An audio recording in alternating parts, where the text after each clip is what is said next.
समाचार मिला है कि गुरु द्रोण ने चक्रव्यूह की रचना की है। भ्राताश्री, लेकिन चक्रव्यूह तोड़ने का तरीका तो केवल भ्राता अर्जुन को ही मालूम है और इस समय वे यहाँ पर नहीं हैं। इसी अवसर का फायदा उठाकर गुरु द्रोण ने चक्रव्यूह की रचना की है।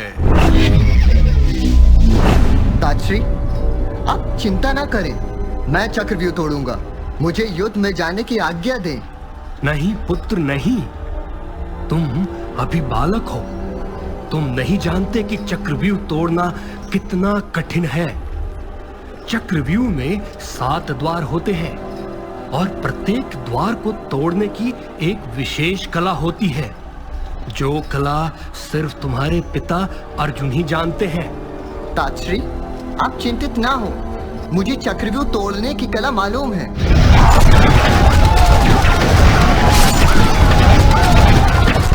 पुत्र अभिमन्यु, तुमने चक्रव्यूह तोड़ने की विद्या कब सीखी? जब मैं माँ के गर्भ में था, तब एक दिन पिताश्री अर्जुन माताश्री सुभद्रा को चक्रव्यूह तोड़ने की विद्या बता रहे थे और मैं माँ के गर्भ से सब कुछ सुन रहा था। परंतु क्या पुत्र? पुत्र अभिमन्यु, तुम चुप क्यों हो गए? मैं चक्रव्यूह में प्रवेश करने की विद्या तो जानता हूँ, लेकिन वहां से बाहर निकलने की विद्या नहीं जानता। क्योंकि जब पिताश्री अंतिम द्वार तोड़ने की कला बताने वाले थे, तभी माताश्री को नींद आ गई और पिताश्री ने वर्णन बंद कर दिया। ताजश्री, हमारे पास सोच विचार के लिए बिल्कुल समय नहीं है। आप मुझे युद्ध में जाने की आज्ञा दीजिए। नहीं नहीं पुत्र अभिमन्यु, नहीं, मैं तुम्हें युद्ध में जाने की स्वीकृति नहीं दे सकता। प्रवेश करने का मार्ग तो तुम जानते हो, परंतु चक्रव्यूह से निकलने का मार्ग भिन्न होता है पुत्र। अतः हम तुम्हें युद्ध में जाने की स्वीकृति कैसे दे दें? ताजश्री, मुझ पर विश्वास कीजिए और युद्ध में जाने की आज्ञा दीजिए, नहीं तो हमारी सेना का ध्वंस हो जाएगा और मैं अकेला कहाँ हूँ। आप सभी तो व्यूह भेजते समय मेरे साथ रहेंगे। भ्राताश्री, मुझे लगता है अभिमन्यु ठीक कह रहा है। अभिमन्यु जिधर से व्यूह को तोड़कर भीतर प्रवेश करेगा, उधर से ही हम अभिमन्यु की मदद के लिए उसके पीछे पीछे अंदर घुस जाएंगे। ठीक है बालक अभिमन्यु, तुम युद्ध में जाने की तैयारी करो। जो आज्ञा ताजश्री। चक्रव्यूह भेदने के समय हम चारों भ्राता अभिमन्यु की रक्षा हेतु उसके पीछे पीछे चलेंगे। जाओ पुत्र अभिमन्यु, विजयी भव। चक्रव्यूह का अंतिम द्वार तो मैं अपनी गदा से ही तोड़ दूंगा।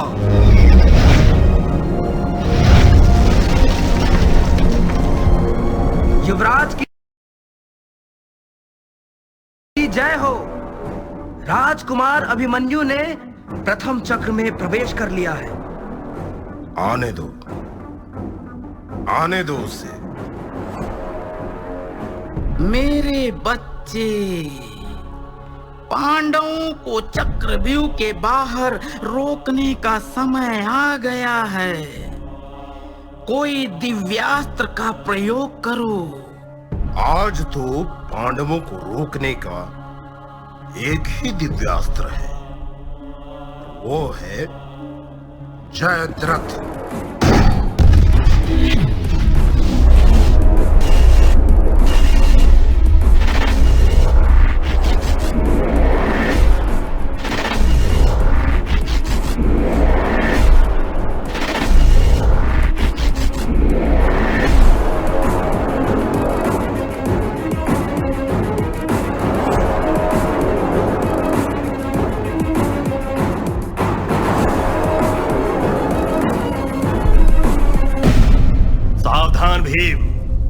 पहले मुझसे युद्ध करो। तू मेरी गदा की ताकत को नहीं जानता सिंधुराज। भीम, आज तो गदा क्या, अगर तुम पर्वत भी उठाकर फेंकोगे तो भी मुझे कोई हानि नहीं पहुंचा सकते। आज मुझे महादेव का वरदान प्राप्त है। आज मैं पांडु सेना को अकेले ही रोक सकता हूं। आज मैं हर एक पांडव पर भारी पड़ूंगा। युद्ध करो भीम।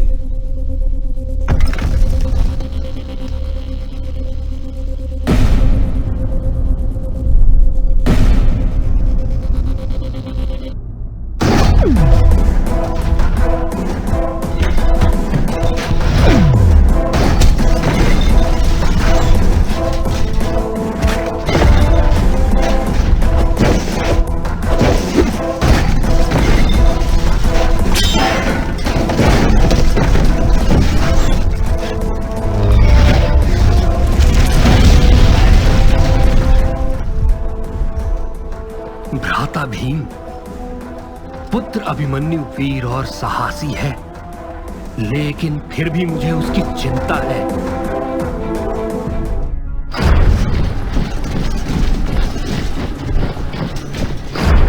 सारथी, रथ आगे बढ़ाओ।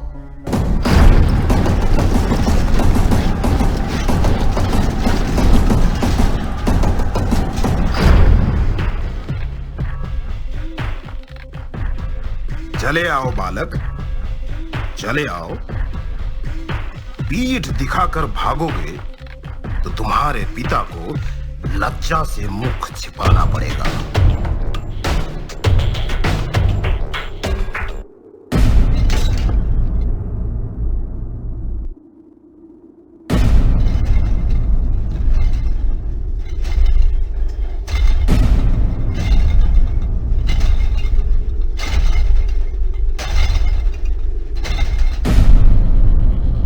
जितना अधिक जीवित रहूंगा उतनी ही हानि करूंगा। जब तक मेरी सांसें चलेंगी तब तक युद्ध करूंगा। कहिए ताजश्री, पहला द्वंद्व युद्ध कौन करेगा? बालक, अंतिम द्वंद्व कौन करेगा ये मैं कह सकता हूं, और वो तुम हो।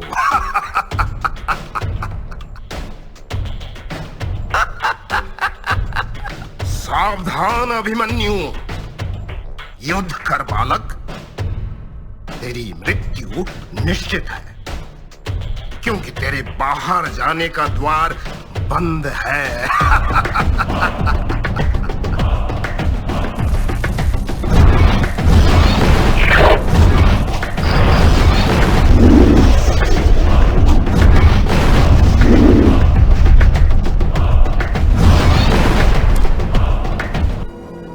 जो वीर होते हैं वो युद्ध छोड़कर भागने का द्वार खोजते भी नहीं है।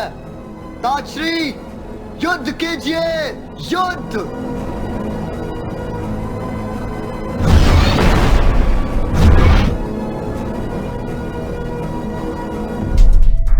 मामाश्री, मुझे इस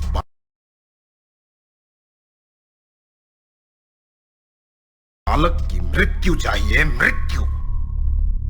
मेरे बच्चे, व्यर्थ में चिंतित मत हो। आज अभिमन्यु की चक्रव्यूह में मृत्यु निश्चित है। मेरी योजना कभी विफल नहीं हो सकती मेरे बच्चे। देखते जाओ अपने मामा श्री की कूटनीति। महारथियों, प्रहार करो। जब तक मैं आदेश ना दूं, तब तक इस बालक की मृत्यु नहीं होनी चाहिए।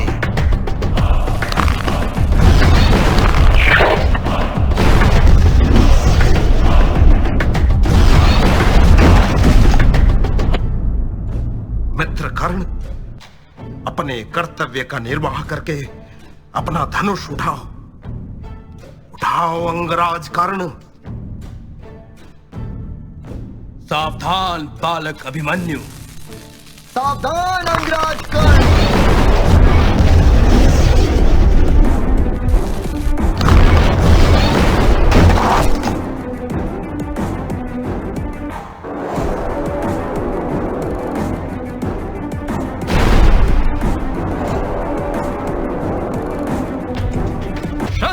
उठाइए गुरुदेव, उठाइए शस्त्र। सावधान अर्जुन पुत्र अभिमन्यु। सावधान गुरुद्रोण, मैं धनुर्धारी अर्जुन का पुत्र हूँ। इतनी सरलता से मेरी मृत्यु नहीं होगी।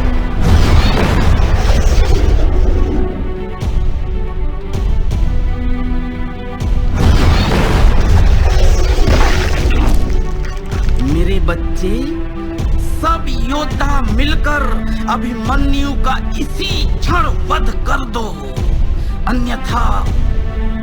आप ठीक कहते हैं मामाश्री। आचार्य द्रोण, कृपाचार्य, अंगराज कर्ण, अश्वत्थामा, मुझे इसकी मृत्यु चाहिए। सब मिलकर इस पर प्रहार करो।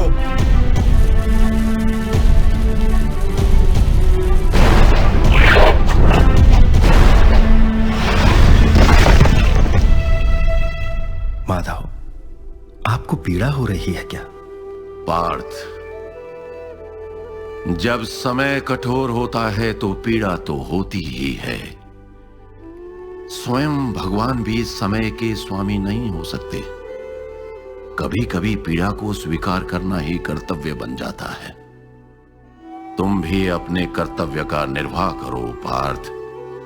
शीघ्र ही त्रिगतों की सेना का नाश करो।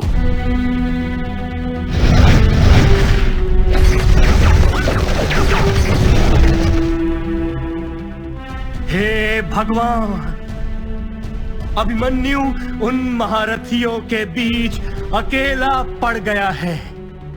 वहां एक एक महारथी 100 सेना के बराबर है।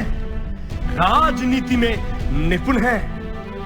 मैं भ्राता अर्जुन को क्या मुंह दिखाऊंगा?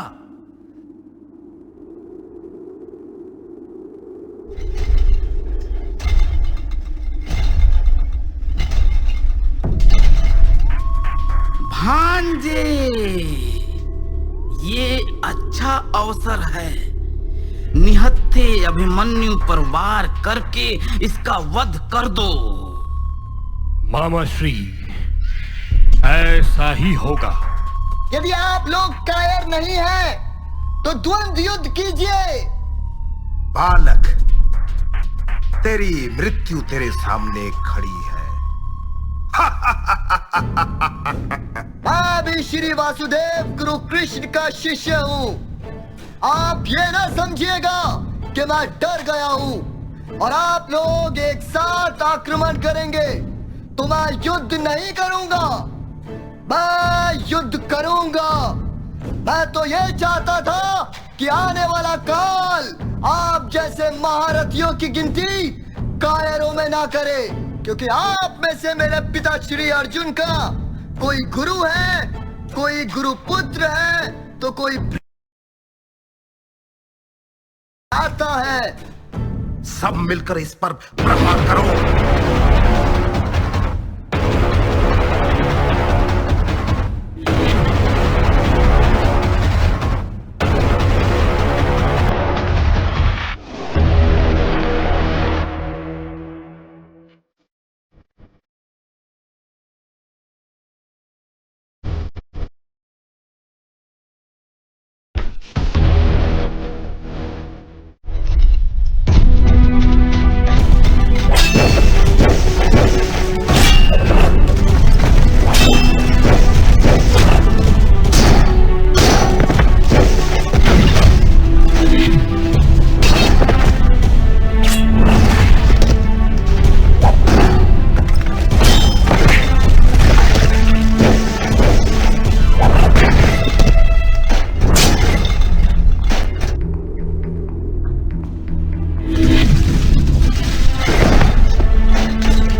अर्जुन का पुत्र हूँ। मैं अंतिम सांस तक युद्ध करूंगा। हे गुरु द्रोणाचार्य, मैं आपके प्रिय शिष्य अर्जुन का पुत्र अभिमन्यु हूँ। मैं आपसे ये पूछना चाहता हूँ कि आपके ही प्रधान सेनापति भीष्म ने क्या ये नियम नहीं बनाए थे कि एक योद्धा के साथ एक योद्धा ही युद्ध करेगा?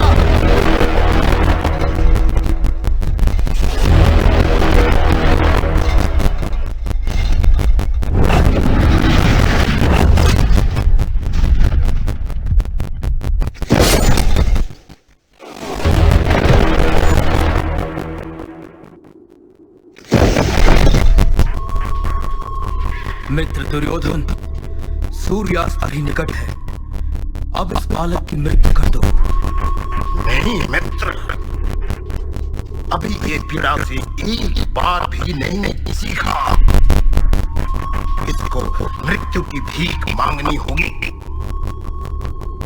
ये बालक मेरे सामने हंसते हंसते नहीं मर सकता। गुरुदेव, मैं आपके आगे हाथ जोड़ता हूँ, इसको इतनी पीड़ा मत दो। अब तो अभिमन्यु का वध कर दो। कायरों, ये तुम्हारा सामर्थ्य है, ये युद्ध नीति है। सात सात महारथी मिलकर एक बालक पर प्रहार कर रहे हो।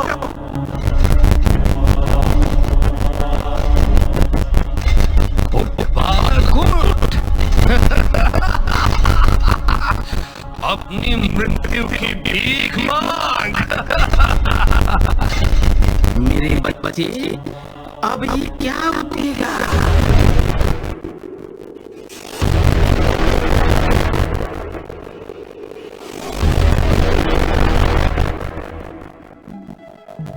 मेरा दुर्भाग्य है कि मैं आप जैसे कायरों के हाथों वीर गति को प्राप्त हो रहा हूँ। गुरु द्रोणाचार्य, क्या एक वीर योद्धा का यही धर्म है कि एक निहत्थे योद्धा पर इतने योद्धा एक साथ वार करें? क्या आपकी यही रणनीति है? माधव, ये कैसा गहन दुख और विषाद मेरे हृदय को समझ रहा है। माधव, मुझे जिस दुख का अनुभव हो रहा है, जिसका मुझे कोई स्मरण भी नहीं। युद्ध में पीड़ा कब नहीं होती थी। युद्ध दुनिया जी का संघर्ष, सबसे अधिक महत्व धैर्य धारण करने का होता है। तुम भी धैर्य धारण करना होगा। धैर्य धारण करना।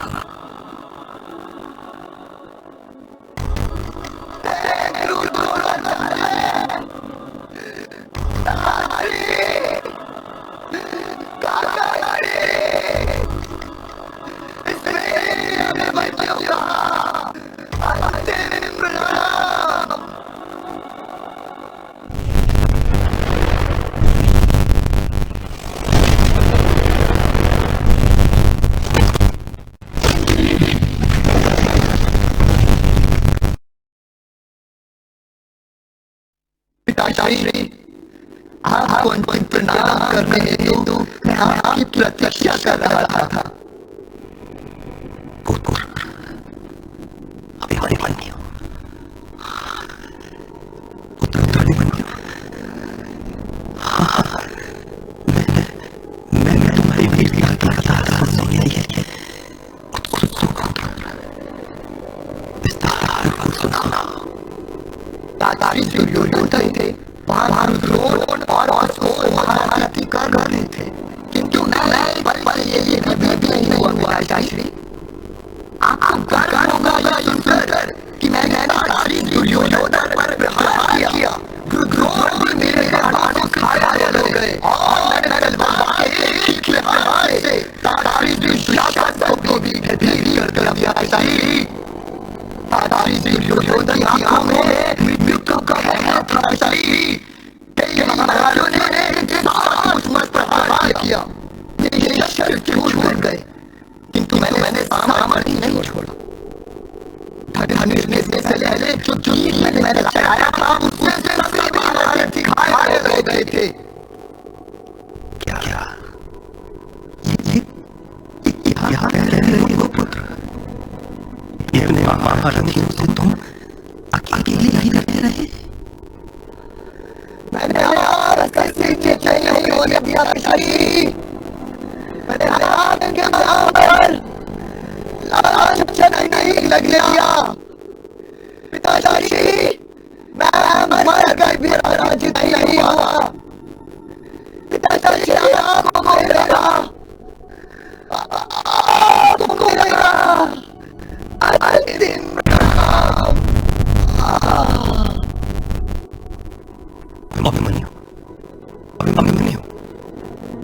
अभिमन्यु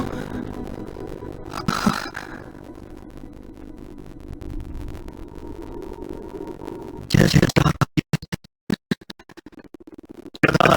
भी नकुल जैसे योद्धाओं के होते हुए मेरा पुत्र अभिमन्यु कैसे वीर गति प्राप्त हो गया?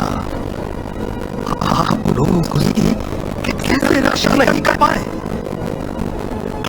अर्जुन, जयद्रथ को महादेव का वरदान प्राप्त था। उसी वरदान के बल पर जयद्रथ ने हम जैसे वीर योद्धाओं को द्वार के अंदर प्रवेश करने में असफल कर दिया। जयद्रथ के कारण ही हम पुत्र अभिमन्यु की रक्षा करने में असमर्थ हो गए। हमें क्षमा करो अर्जुन। मैं पांडु पुत्र अर्जुन ये प्रतिज्ञा करता हूं कि कल सूर्यास्त से पहले जयद्रथ का वध कर दूंगा। यदि मैं उसका वध ना कर सका तो मैं अग्नि की गोद में समा जाऊंगा। भ्राता अर्जुन, ये क्या कह रहे हो? यह मेरी प्रतिज्ञा है भ्राता श्री। जयद्रथ, मैं तुम्हें कुछ नहीं होने दूंगा। अर्जुन अभिमन्यु की मृत्यु से विचलित हो गया है, उसे रोक पाना सरल नहीं होगा।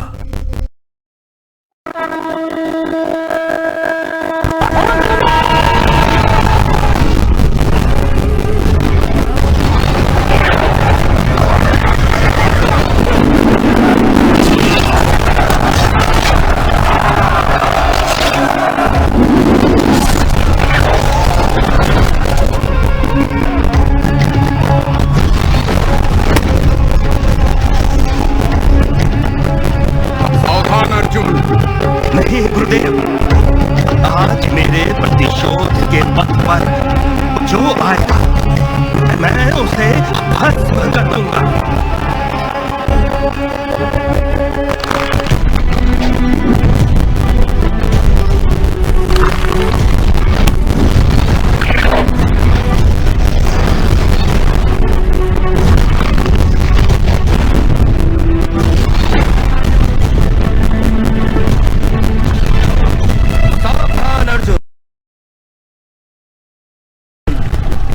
पहले मुझसे युद्ध करो अंगराज कर्ण। आज मेरी प्रतिज्ञा के बीच कोई नहीं आ सकता।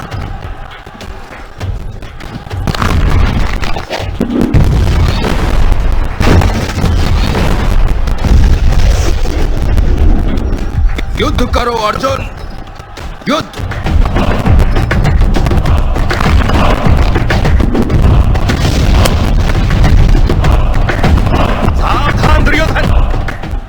कायरों की भांति जयद्रथ को कहां छिपा रखा है?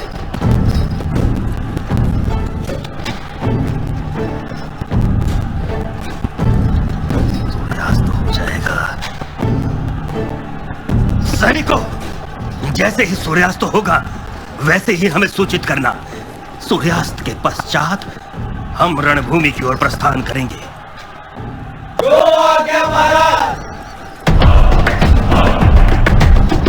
आज गांडीधारी अर्जुन लाचार सा प्रतीत हो रहा है।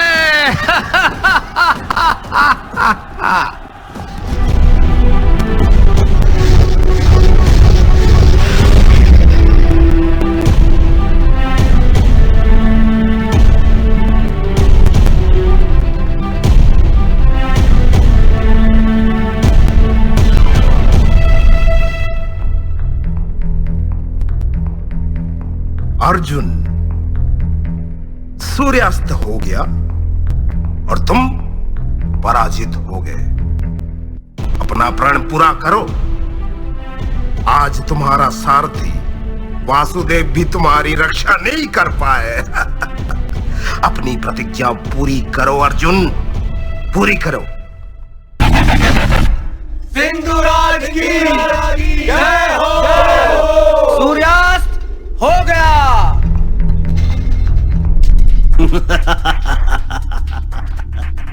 अर्जुन, सूर्यास्त हो गया और तुम मेरा वध नहीं कर पाए। आज मेरी नहीं बल्कि तुम्हारी चिता जलेगी। मामा श्री, आपकी योजना सफल हुई।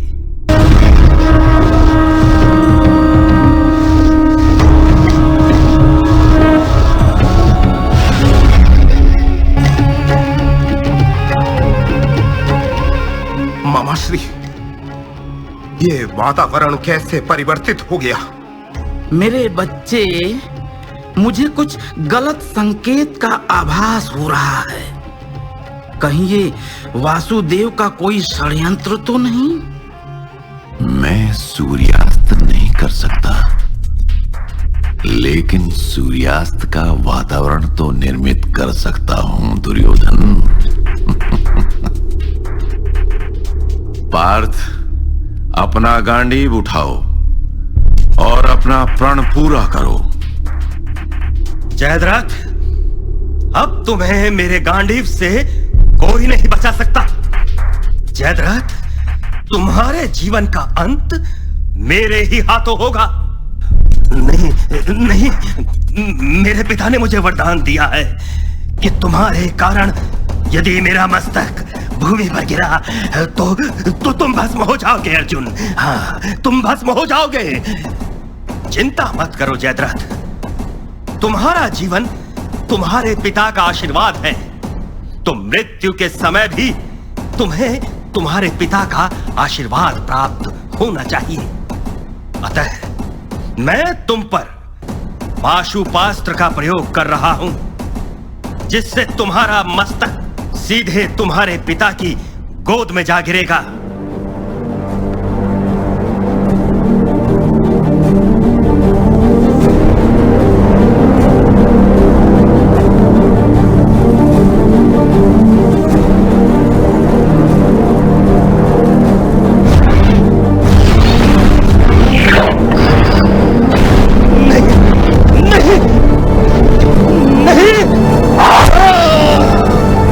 इसी तरह सभी अधर्मियों का वध होगा।